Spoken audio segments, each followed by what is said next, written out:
Welcome to another episode of Home Sweet Home. My name is Rod McCall. And I'm Scott Nichols. Well, I gotta say that I'm finding I enjoy having a lot more time to read.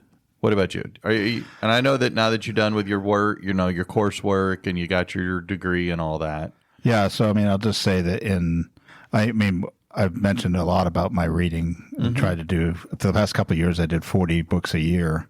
So that was a big step up from zero.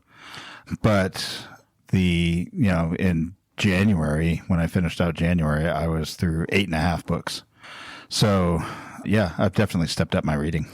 Okay, well, congratulations. As you have read more, I find that I too am reading more.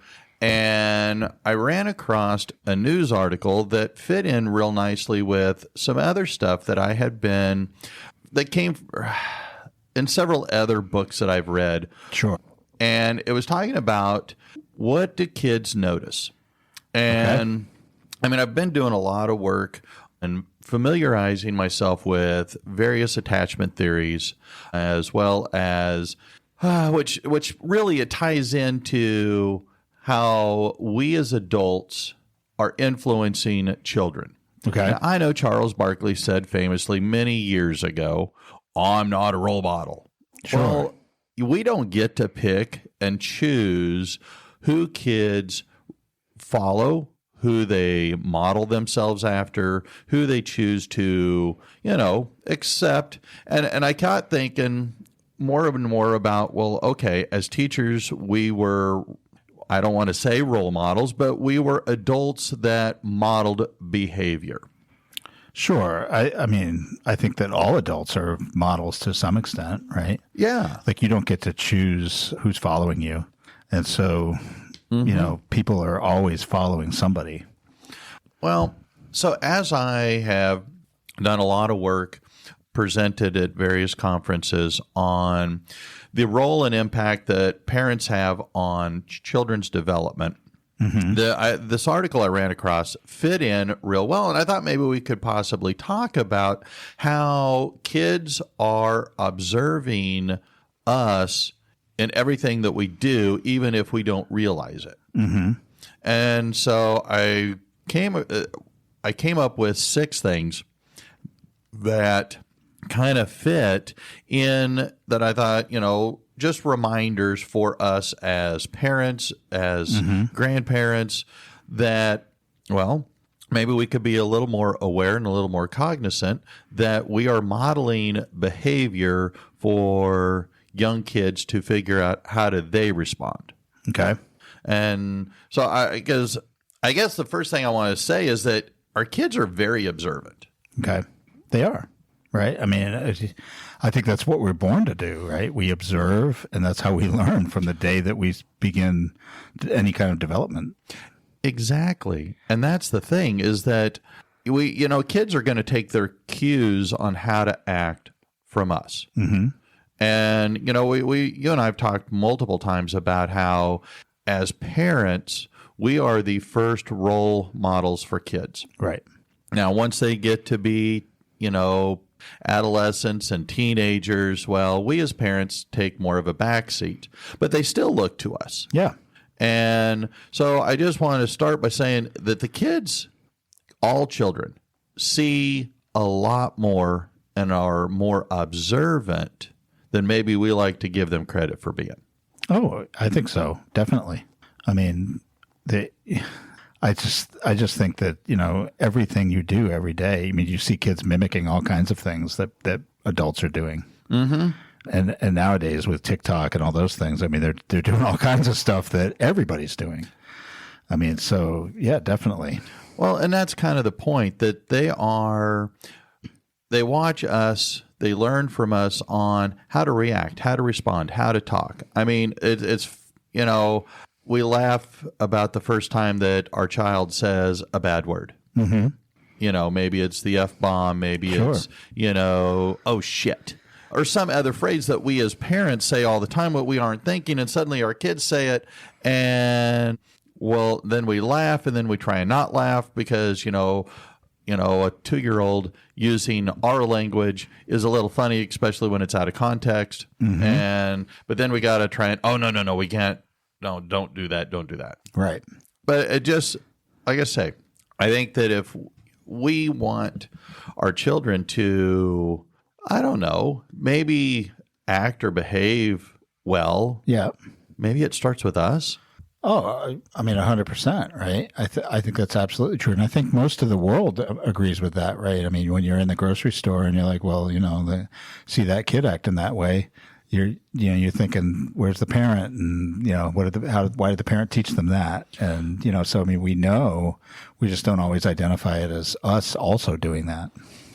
And that's kind of, like I say, I just thought that was, you're right. It's not new information. Right. But it might be good to be a nice reminder that we should, if we want our children or the children or young people that we interact with to behave a certain way, well, maybe we should then model that kind of behavior. Okay. So what does that look like? Well, I think in that way, for example, if you want your child to be calm in stressful situations, we need to be calm in stressful situations. Okay. That's hard. Yeah, it is for me. I mean, just last night I was making dinner and I was slicing bread to make sandwiches, and, well, the knife got a little close to my thumb, and I sliced a big chunk of my thumb off, and I'm bleeding like a stuck pig. I'm trying to... That's really not the way to get thinner. No. Slicing pieces of your body off is not the way to go. But Sherry came in. I said, I could really use your help. I'm bleeding like a stuck pig. Well, then I was trying to make hot sandwiches, like grilled cheese sandwiches. Right. And, well, wouldn't you know, I bled on one of the sandwiches, and then the bread burned. And and I'm getting very agitated. And she's going, look, you're blowing, you're not being calm in a stressful situation. Yeah. And so and again, that was just a reaction. Now, luckily it was just her and I. Yeah. But if you had, you do that with children present, what are you saying? Here's the thing about that I wonder, despite your kind of losing it over the situation last night, like, I wonder if it's because we're older that we might be able to sometimes be more calm. So when I was a young father, okay, yeah, right, and you're in your 20s and you have kids, and it's like I haven't been through a number of stressful situations to learn how to do that yet, and I think that's part of it, right? You not only as an adult, you need to surround yourself with people who are probably going to be able to show you those things and how to do that. And so, it wasn't until I was much older that I realized half the stuff that I stressed out about, or that I blew up about, or that I, wasn't calm about, really barely even matters in the whole scheme of life. And so when you figure those things out, it becomes a little bit easier to be more calm, even if a situation is stressful. But, your thumb getting cut, looks like it's pretty well bandaged up, so you're good, right? But yeah, but in the moment, that's a terrible thing. And, probably by the end of the week, you'll have that bandage off. Everything will be good. But, it'll probably be off by tomorrow. But yeah, it's just a matter of practice, right? And to some extent, and to see that. And this is where I think that, everybody should have some kind of a role model, no matter what your age is, right? There's always somebody to learn something from. Mm-hmm. And that's, one of the things, I've been working with a variety of parents, helping them be, well, in some cases, be better co-parents. Sure. And one of the things that I've shared with them is how you talk about your spouse is a good way to be able to mimic the kind of behavior. If you are going to disagree with, and this doesn't matter whether you're married or divorced, it should be the same, that rather than roll your eyes, use sarcasm, or which Sherry tells me all the time, my sarcasm is not funny, it's hurtful. You even say that. Yeah, I know. And I'm trying to be better at it. Sure. But The way to be really good at sarcasm is to just probably not use it, but that might be sarcastic in itself. So. Well, that is true. That is true. But when we are talking about things that, our spouse does. Sure. How we talk about it is a way that we display our feelings about our spouse that our kids will pick up, and then they will mimic that. Mm-hmm. And, so I remember, my parents frequently would not, you go ask mom would say, well, what'd your dad say? Or you ask dad, which was more often than not, he would say, well, what'd your mother say? Right. And it was kind of like, well, I'm going to support, at least right now. Mm-hmm. And, it's just kind of how we talk is a good way to show our children, the young people that we work with and engage with, how to then respond appropriately, how to communicate. And because I've been doing a lot of work on communication. Right. And so how to be a better communicator myself, but also a better communicator, helping other people be a better communicator. And so when you're in that situation of friction where you're about to say something, I mean, what is your recommendation? What do you do? Well, a lot of times it's catching yourself. Okay. If you, for example, if you say it, well, actually, let me rephrase that. That instead of saying, that's not really what I'm wanting to say. A better way to say that is, and then whatever the rephrasing would be. Would you consider that there to need to be a pause? I mean, to actually think about what you're going to say before you just blurt it out? That's always a good idea. I would say that yes, a pause, but how often do we actually think about it? Now, a lot of times I think it depends on the question. I think it depends on the situation or scenario. Sure. If it is, okay, your kid says, hey, can I go out tonight with my friends? Mm-hmm. Well, are you going to say, well, let me think about it, get back to me in 10 minutes? Or are you going to just say, sure, yeah, or no? Right. I mean, I think sometimes it just kind of depends. I mean, I think there's differences, right? So I'm just thinking about like an argument over something. Mm-hmm. And, usually in my experience, the things that turn into arguments over something matter oftentimes very little. Oh, right. Like a lot of the arguments are just small, minuscule things that we get annoyed with each other. And so then we just blow up and then it turns into this massive issue. Oh, yeah. Because of the disrespect, right? Mm-hmm. Between both parties. And so like, I feel like sometimes pausing and just reflecting, like, is this worth it? Right? Is this a hill I want to die on? Yes. If it's not, then just let it go. Well, let it go. Right. Like Elsa says, right? Yes, that is very good. And I can remember one of the people that you and I used to work with, mm-hmm.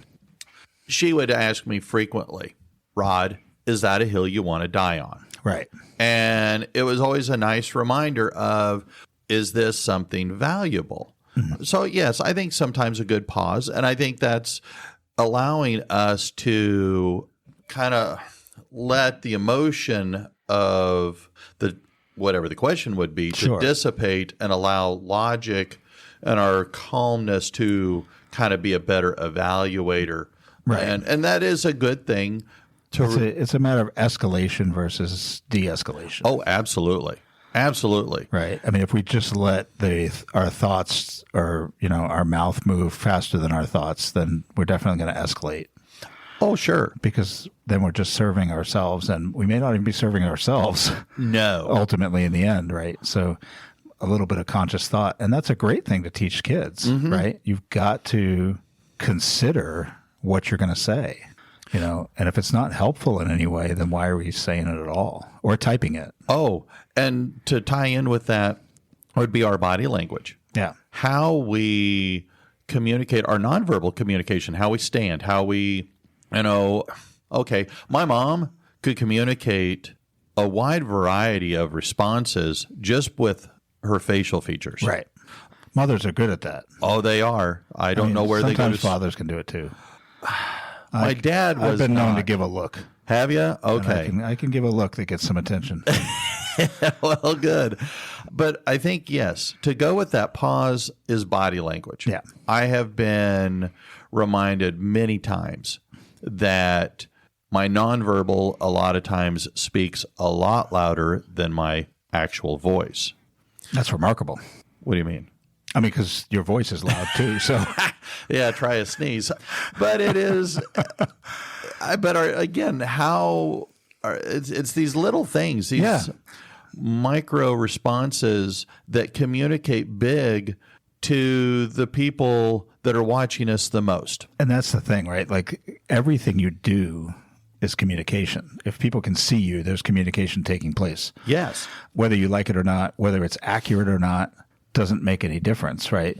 There is communication. And so you could be doing things that are providing communication that could be misconstrued, or you could be providing accurate communication that maybe people don't like either. So, absolutely. And to be fair, right? Like not all of our communication has to be loved by the other person who is receiving it, right? I mean, you do get to say things about how you feel and what you are thinking, and those need to be respected as well. I don't think we're saying that everybody just needs to be super passive and let everybody walk all over them. Oh, absolutely. Right? That's not what we're saying. No, not at all. Not at all. So just be mindful if you can, and even if you say something, it's okay to go back and apologize, to retract. Something else that I think that as adults. And I can remember growing up, and I don't know that I ever really felt so much this way, but I look back now and I go, yes. But that is when and I can think of so many times where my dad would say different things about body image. Yeah. And as a guy, I don't think it really clicked with me. I don't know how it might have clicked with my sisters, but my dad would say frequently, you really? And he would say it a lot of times, I remember, more to my sisters than it was to me. But you sure you want to go back for seconds? No. You know what they say? A moment on the lips, a lifetime on the hips. Or another one of his favorite phrases, fatty, 2x4, barely fitting through the door. Wow. And the first one I've heard, the second one I have not. But it was, I would laugh, I would chuckle. But at the same time, if you say those kinds of things, especially to kids, and I'm thinking more of adolescent and teenage girls, how are they going to hear this? And suddenly are they going to start thinking negatively about their body and have, all kinds of issues then related to how they view themselves. Yeah, and I don't think that's the intention, right? And that's where you get to like what does it actually mean? How does the other person perceive it? Because, the intention of an adult maybe saying that is, to look negatively on the food itself as far as like just don't consume too much, right? And it's a calories in, calories out kind of thing. More than likely. Not always, but more than likely. And then the kid sees that as, oh, you think I'm fat. Sure. And so they stop eating. And that's not a good thing. And so, I think I agree that, it's more about perception, right? And you gotta be careful about what you say and how it's received by the other. I think a lot of this, we always come back to this, like seek to understand before being understood, right? Like, sure. That's a big part of this. Well, and again, I don't know that my dad ever thought about what he was saying. And I'll rephrase that. I don't think you're right. His intention was to make people feel bad about the way they look. Right. But we cannot always control how people receive what we say. Well, we understand more about psychology now, too, than when your dad was a young parent. That is true. So, that is true. And with that knowledge comes a responsibility to handle that knowledge appropriately. So that's all. I don't want to make my dad sound like a horrible person, but I will say that, and so one of the things that he did do, he and my mom both were really good about teaching us values. Yeah. And they didn't just tell us, they demonstrated it. Right. I mean, and that was something that I picked up was service. We did a lot of service, and my dad would frequently do stuff, and I guess this is where I picked it up from, but he was not a self-promoter. Yeah. And he would do something to help somebody, and I can remember we had a lady in the church, her husband had passed away, and we went over and we re-roofed her house. And he got guys from the church, and wouldn't you know, the local newspaper shows up. And everybody kept pointing to my dad as the man who organized, which he did. Well, what does he do? He then deflects and says, well, actually, why don't you talk to this person over here and talk to that person over there? They're the real people that are making this happen. Right. And so my dad's name didn't even appear in the newspaper article. Right. And so he was teaching a little bit of service, but he was teaching the idea of humility. We don't need to take charge. And I asked him, I said, Dad, look, this was all about you. You started this. You got the whole thing going. You organized. He goes, look, this is not about me. And so I think the values, the kindness, the honesty. Yeah. I think even values of just like what you believe about some things is important. This is where I come back to the reading. I've spent some time reading the book John Adams by David McCullough. And that's what a great story. And it tells lots of story about not only John Adams, but Thomas Jefferson and some in a new way. Like I've read other books on those people as well. But, one of the things that I noticed was their interactions with their children. Yeah. Which isn't primarily what the book is about, right? But Thomas Jefferson, in his time as ambassador to the court of France for the United States, he would buy all kinds of things. He stayed in the city, which he hated cities, but he stayed inside the city, loved all the things that French people would do, loved all the shopping, bought over 2,000 books, while he was there. And just, tons, but, like 50 bottles of wine, which is equivalent to like 3 months of pay for any French person. Wow. Things like that. Like he would spend exorbitant amounts of money and yet tell his daughter, don't ever buy anything that you don't have cash in your pocket for. Yeah. And so but here she is watching him buy everything on credit and servicing his debt by getting new debt, to service the old debt and all those things. So he didn't really show what he was saying. Yes. And I think when we don't show what we're saying, it loses its value. And I think that's kind of what my point is that it's not just what we say, it's also what we do. Right. And our values, our personal values, our children really do watch, and they look a lot more at what we actually do than what we say. On the flip side, in that same story, there was while John Adams was in France, he would spend time with John Quincy all the time, reading, studying. John Quincy was his secretary, but they would be up late into the night studying mathematics and science and all kinds of things that John Adams really valued and wanted to pass that educational value on to his son. And they talked all those things. And, everybody always talks bad about mathematics. My daughter would be angry as a math teacher. But, he even said, I hadn't studied mathematics. I hadn't even thought about it for 30 years. And here he was, trying to help his son learn it. And, of course, his son goes on to be the 6th president of the United States. Sure. So, that's significant in that he took on those same values that John Adams showed throughout his life. Whereas, Jefferson Estate ended up bankrupt. Yes. So, well, and that's kind of where we come back to something else I wanted to add to our things to consider is how much compassion do we show ourselves? How many times do we say, well, I screwed that up, but let me try again? Sure. Because that, I feel, is a wonderful message.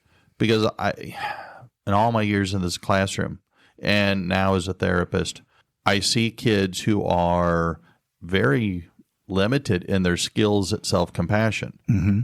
And it's kind of like, I screwed up or I made a mistake and now the world is crashing around my ears. And it's kind of like, no, that's not true. Yeah. And so, like I say, I think we live in a world, though, where, I don't know what you think about this, but I think we live in a world where things are moving fast. And so there is a lot of implication to what you do now. And I don't want to ever suggest that, like high school or something is absolutely critical to the rest of your life, because I'm not sure that it is entirely, right? But what you learn there is important for how you live out the rest of your life. And so I don't think it's career critical necessarily. I think it's critical to your values and how you are as a citizen. But things move fast all around us. And money moves fast and opportunities move quickly. And if you miss it, sometimes you've missed it for a long time. And I think that that's probably more of an issue now than it had been even when we were kids. And so I think that kids, particularly teenagers, right, kind of maybe stress about that a little bit. And so I think maybe that's where when they do mess up, it hits them harder. Oh, absolutely. Even though it doesn't need to, right? You can recover, especially at that age. No, I have shared with students for many, many years that coming to school, going to middle school, high school, has very little to do with learning math and English and history and science. It has way more to do with learning the skills that will help you be a more successful and accomplished adult. And so when we as adults can show a level of gentleness, show resilience, show how a level of forgiveness for ourselves and others, then we are able to teach that then to the next generation, to those that are observing. And even if they're not conscious of their, observations of us, they are able to, they're learning, they're watching. I will say that I think that a lot of that's connected to the idea of, valuing an education. I've taught in a lot of different places, and I can tell you that, the latest place that I teach seems to value education more broadly than other places that I've taught. And those students, regardless of their socioeconomic situation, are more successful leaving high school than the ones that didn't value it. Oh, and yes. I think that what I've observed is that value actually comes from the parents. And so if the parents value it and demonstrate that value to the children, I think that you just end up in a better situation. And that brings me to the last thing I want to briefly touch on, and that is just our everyday talk.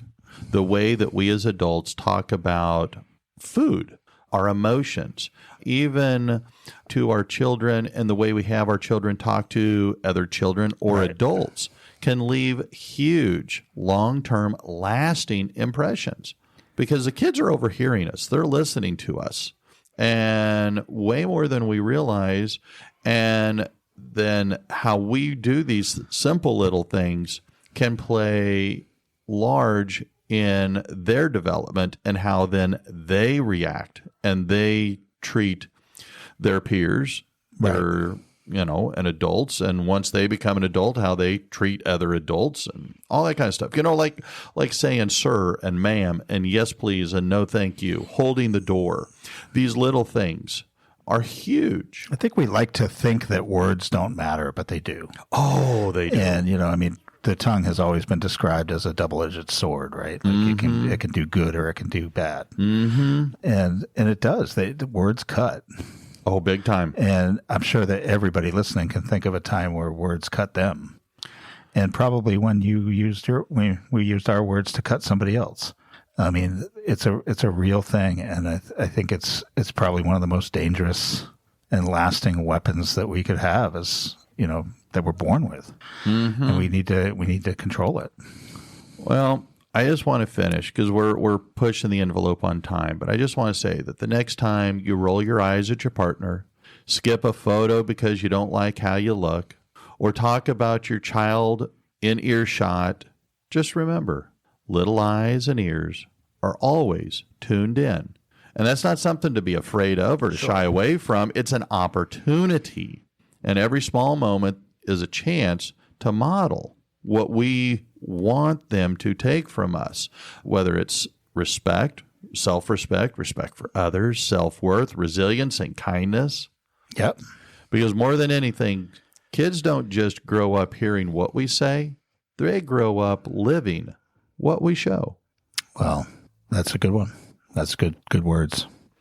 Well, they aren't all entirely my own, but it's... I'll try to take them to heart. Okay. So anyway... we want to respect everybody's time. So yes. So thank you for listening. Absolutely. Absolutely. Well, until next time, my name's Rod. I'm Scott. See ya. Bye-bye.